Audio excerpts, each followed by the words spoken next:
And the geek shall inherit the podcast. What's up, everybody? It's your boy Scoop Dog. Welcome back to another episode of And the Geek Shall Inherit the Podcast. We're back on another recap for Welcome to Derry episode 6, In the Name of the Father.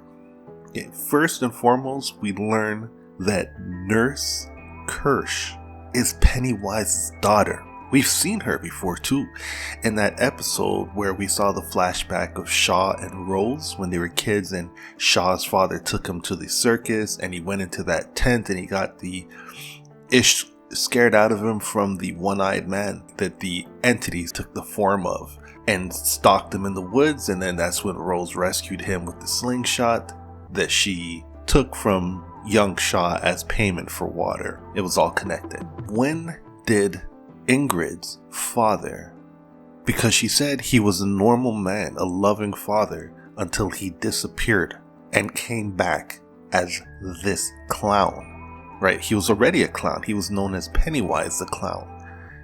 And I think that the entity got him after the events that happened in the woods and then became Pennywise and then disappeared. So we don't know who raised her up until to what point when she was working in Juniper Hill, and as a nurse in Juniper Hill, Pennywise started haunting those kids, and she would deliver these children to Pennywise on a platter after this one situation where a child named Madeline said that the clown keeps telling her to come downstairs in the basement.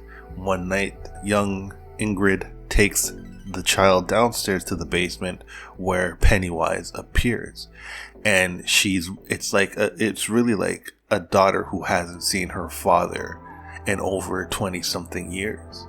She's not afraid of it. She's a little afraid of it, but the love for her father is a little bit stronger there, and she sacrifices this child. She locks the child in this corridor and watches as Pennywise devours her, and then it changes back into what her father used to look like and asks her to please open this door and let him in. And he doesn't kill her, so that's something to remember too. So even though he's super evil, even the way he told her, like, open the door, I didn't think she was going to open the door, because he looked like he was asking her in a way to trick her so he could devour her too. But clearly she opened the door and he didn't kill his daughter. So there's something still in there that can control the demon, control the evil. It's very interesting, and I wonder if that's going to come into play as to how Shaw plans to control Pennywise if they manage to capture it, which I really don't think they would.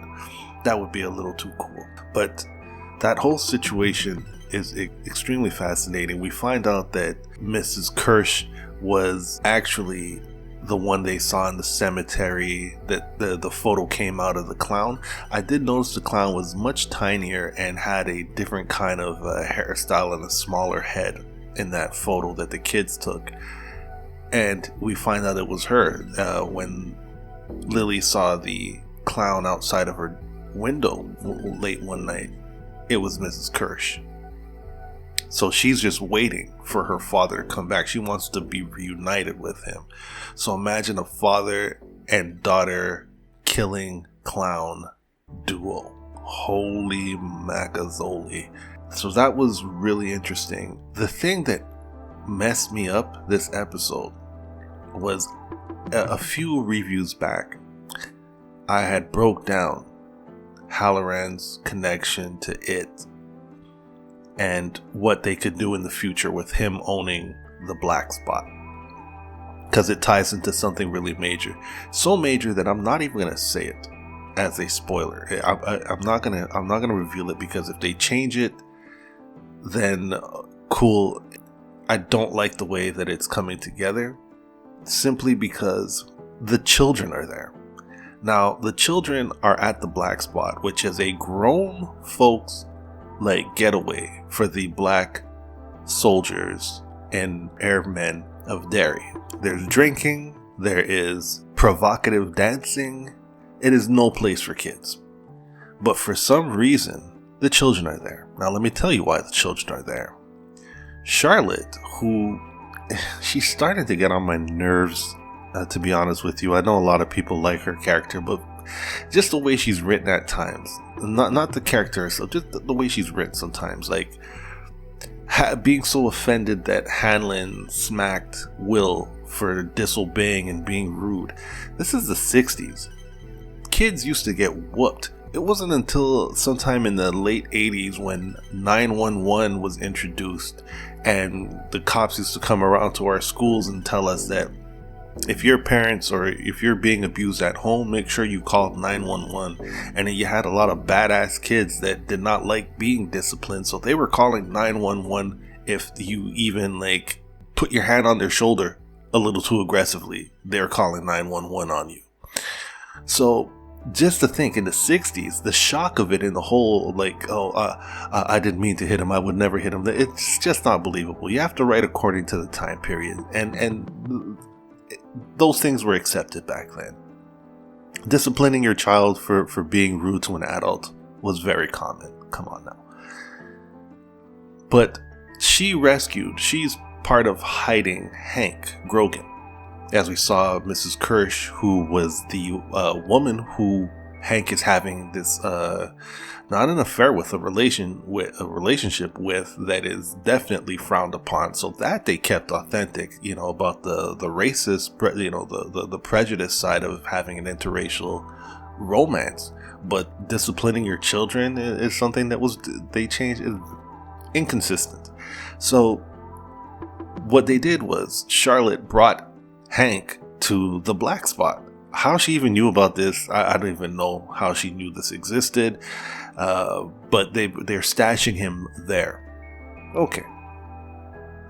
So now they brought the daughter to see her father, which I understand too. Like, if he has to take off and, he wants to be with his daughter, bring her there. But keep it a secret. Because why would you entrust such a major secret about the location of a wanted black man to a bunch of junior high school kids who don't know how to obey and take orders from adults? Yet the whole entire crew shows up on their bikes. Doesn't make any sense whatsoever, and they're hanging out at the black spot. Someone gives them a special Coke to drink, and I think it has alcohol in it. Like, they don't even look like they're in high school. They look like they're in elementary. So I don't understand any of the choices that's happening in this sequence here inside of the black spot. Down to the little kid playing the drums. It was so corny and so ridiculous. Like, I don't know who wrote this episode. I want to look into that, and I'm going to send them a DM and tell them to knock it off moving forward in their life as a writer. But it ends in a way that sets up what I know is going to happen in the book. But how it's going to happen is weird, and I think they did it. They had the kids come here so they could set this thing up and raise the drama stakes, because you have, like, these KKK guys showing up at the end with their shotguns and their masks. But it would have been more dramatic if the kids weren't allowed to be there and somehow found their way there, as opposed to how it happened. Like, it was so Disney. It was very weird. But the one major thing that we learned, which I was wondering if this thing about Halloran and his box of evil that was unleashed in the last episode, the previous episode, episode 5. And I thought that, up until now, that he was still doing that. Like, he was still locking away the demons that he sees, the dead. And he says that they can't see him if he stays quiet. But if he starts talking, the voices get him, and they know things that nobody else should know about the supernatural world. And once they get talking, it's really, really, really hard to control, and it's really bad. And he said that up until the age of 9, he was doing this. So from the age of 9 till he's a grown man now that we see him where we see him, he hasn't had to do this. And he said he hasn't seen these demons in the dead since the age of 9. And it is open and it is unleashed. And he sees a vision also of Hanlon. And look like Hanlon's half of his face is blown off. So we'll see where that vision goes. Aside from that, I'm very intrigued by the connection of Pennywise having a daughter. I like the way they're doing his backstory. It's very well done. And now we know the dark secret of Juniper Hill. The reason why it's so creepy and psychotic there is because Pennywise is feeding through there. So we'll see what happens in the next episode. If you liked the episode, if you didn't like the episode, drop a comment below. Let me know your thoughts. And if you haven't already, please like and subscribe. That is so greatly appreciated. And I will catch you guys on the next vibe. Peace.